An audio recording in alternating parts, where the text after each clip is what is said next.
বাংলাদেশ ও ভারতের মধ্যকার দ্বিপাক্ষীয় সিরিজ সেপ্টেম্বরে হচ্ছে না, তা এখন অনেকটাই নিশ্চিত। তবে সিরিজটি পিছিয়ে আগামী বছরের জানুয়ারিতে আয়োজনের সম্ভাবনা তৈরি হয়েছে। বিসিসিআই এর একটি সূত্র এএনআইকে জানিয়েছে, আগামী বছরের শুরুতে সিরিজ আয়োজনের জন্য সময় চেয়েছে বাংলাদেশ ক্রিকেট বোর্ড।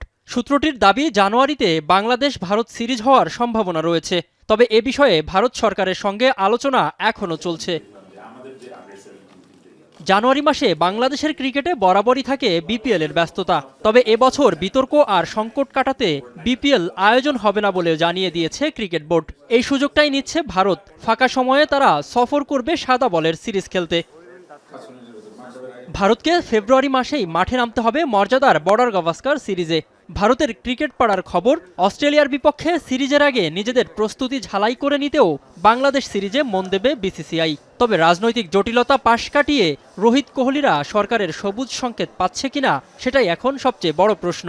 অবশ্য এই সিরিজ খেলার জন্য ভারতের উপর চাপ আছে ব্রডকাস্টিং কোম্পানির পক্ষ থেকেও। মিনারুল ইসলাম, এখন।